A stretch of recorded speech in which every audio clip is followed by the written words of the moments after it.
intitulé le disciple. Bien-aimés, lorsque Jésus-Christ avait appelé ses disciples, il avait d'abord commencé à les former.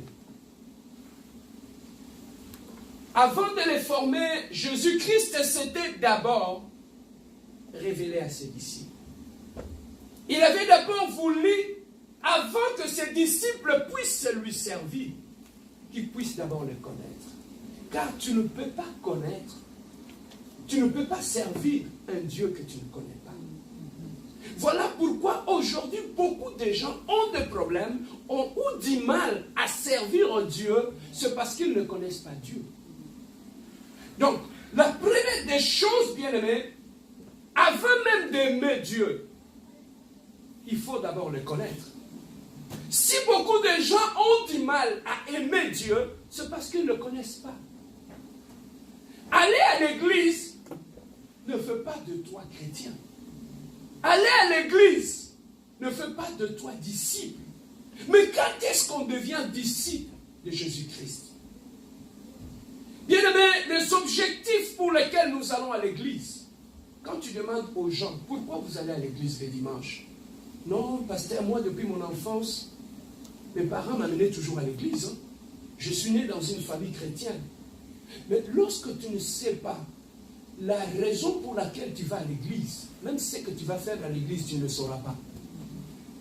Amen, hein? Amen. Lorsque tu ne sais pas pourquoi tu vas à l'église, voilà ce qui va arriver. Beaucoup de gens aujourd'hui, qui étaient dans le monde, aujourd'hui, ils ont tout simplement détourné leur pas vers l'église. Ils vont à l'église, mais en laissant leur cœur à la maison.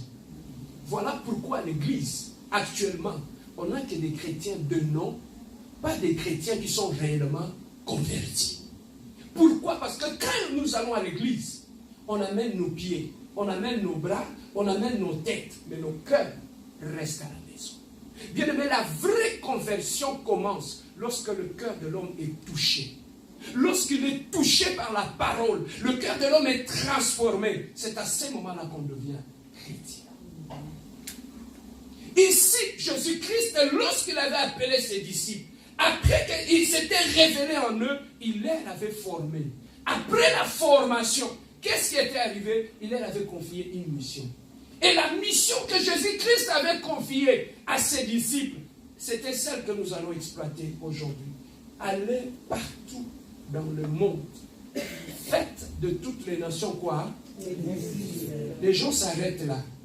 Le verset qui vient après dit quoi? J'aimerais que tu puisses le lire. Faites de toutes les nations mes disciples. Le verset qui vient après, c'est quoi? Continuez, lisez. Le verset qui vient après.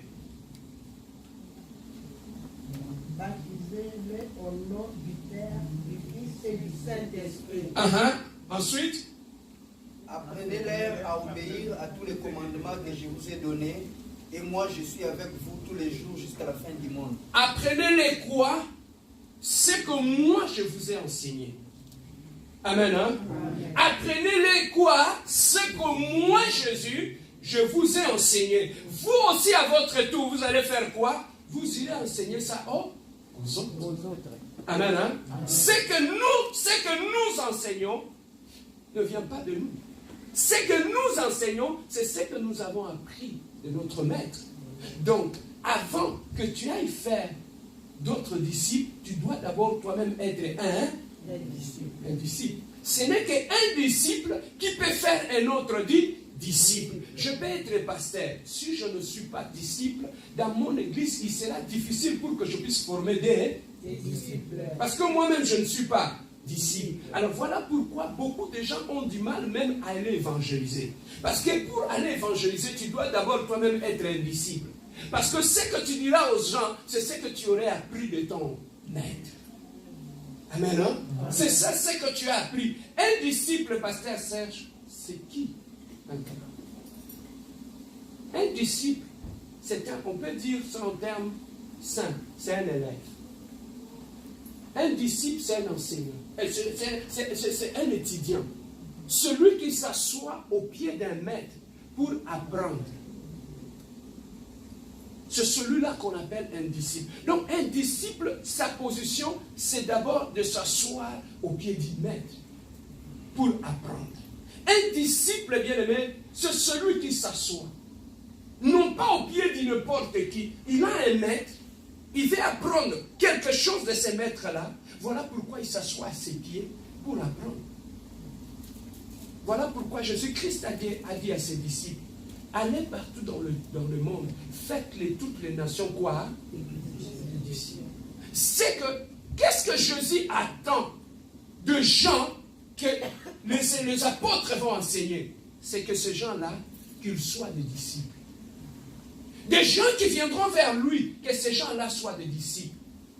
Voilà pourquoi même la bénédiction, même lorsqu'on parle en termes de bénédiction, même en termes de promesses, il y a des promesses que Jésus-Christ a réservées uniquement aux disciples. Voilà pourquoi nous allons à l'église, nous demandons des choses, mais Dieu n'agit pas. Pourquoi Dieu ne fait pas ceci? Pourquoi Dieu n'agit pas? Pourquoi Dieu ne fait pas ceci? Pourquoi Dieu ne fait pas cela? Pourquoi je demande à Dieu d'accomplir ceci dans ma vie? Pourquoi Dieu ne l'accomplit pas? Dieu ne l'accomplit pas parce que tu n'es pas encore devenu disciple. Car il y a certaines bénédictions qui sont réservées uniquement aux disciples. Quand tu n'es pas disciple, même si tu demandes à Dieu la bénédiction d'un disciple, tu ne l'auras pas. Amen, hein? Amen. Tu n'auras pas cette bénédiction-là. Voilà pourquoi la première des choses que Jésus-Christ avait demandé à ses disciples, allez faire de toutes les nations mes disciples. Alors, à la fin, il dit, enseignez-les ce que moi, je vous ai prescrit. C'est qu'un disciple, c'est quelqu'un qui a réussi un enseignement. C'est quelqu'un qui a réussi une révélation. Et en son tour, qui veut aller apporter aux autres. Amen, non? Amen. Alors voilà ce que Dieu veut de nous. Bien-aimés dans le Seigneur, aujourd'hui, si nous avons du mal, même à grandir dans le Seigneur, c'est parce que nous ne sommes pas encore des disciples de Jésus. On est chrétien. Lorsqu'on donne sa vie à Dieu, on marche en nouveauté de vie. Mais maintenant, lorsque tu marches en nouveauté de vie, tu commences à apprendre le rudiment de la parole de Dieu, le rudiment de la vie chrétienne. Et plus tu apprends, petit à petit, tu commences à devenir disciple. Plus l'enseignement de Jésus-Christ entre en toi, plus la prédication de la croix entre en toi, plus tu commences à découvrir la révélation de Jésus-Christ, petit à petit, tu commences à devenir du disciple. Qu'est-ce que Dieu attend de nous lorsque nous allons à l'église? Bien-aimés, les gens, lorsque nous allons à l'église et que nous ne savons pas pour la raison pour laquelle nous allons à l'église, les gens se focalisent plus sur la bénédiction. Ils veulent plus le mariage, ils veulent le voyage, ils veulent ceci, ils veulent cela. Mais la Bible dit, toutes ces choses-là vont venir par après. Les bénédictions ne sont que des cerises sur le gâteau. Mais là, qu'est-ce que Dieu veut de nous quand tu viens à l'église? Quand tu as décidé de suivre Jésus-Christ, Jésus-Christ veut d'abord que tu puisses lui ressembler. Amen. Papa, prêcher, chanter, faire tout ce que nous pouvons faire à l'église, c'est bien. Mais le plus important, c'est dans notre démarche en tant que chrétien, lorsque tu es né de nouveau, lorsque tu viens dans l'église, c'est chaque jour de faire un effort de ressembler à Jésus-Christ. De faire un effort de parler comme Jésus-Christ. Chaque jour, de faire un effort que tu puisses aimer ton prochain comme Jésus-Christ. Aujourd'hui, bien aimé, les gens qui font des scandales, ce sont les gens qui vont dans les églises. Pourquoi? Parce qu'il a 10 ans, 15 ans dans l'église. Mais c'est quelqu'un qui ne ressemble en rien en Jésus-Christ. Pose-toi la question. Malgré toutes ces années que j'ai passées dans l'église, qu'est-ce qu'en moi qui ressemble à Jésus-Christ, qui est mon maître? La Bible a dit, un disciple accompli, il est comme son maître. Amen, hein? Amen. Un disciple qui a fini sa formation, lorsqu'il parle, on entend le langage de son maître. Lorsqu'il se comporte, on voit il parle comme son maître. Même lorsqu'il marche comme son maître. Parce qu'il a avalé l'enseignement de son maître. Il a avalé l'idéologie de son maître. Il parle comme lui, il est comme lui, il agit comme lui, parce qu'il a été influencé par le maître. C'est ça ce qu'on ne trouve pas dans l'église actuellement. Tu trouves quelqu'un qui a 10 ans à l'église, mais qui est complètement opposé à Jésus-Christ. Même lorsque nous disons, l'église est devenue un lieu de slogan. Ce n'est plus moi qui vis, c'est Jésus-Christ qui vit en moi. C'est faux. Si Jésus-Christ vit en toi, c'est Jésus-Christ d'abord amour. On devait d'abord voir l'amour de Jésus-Christ en toi. Mais où est cet amour si c'est Jésus-Christ qui vit en toi? Papa, dans la Bible, il y a de Jésus, il y a de Bar-Jésus aussi.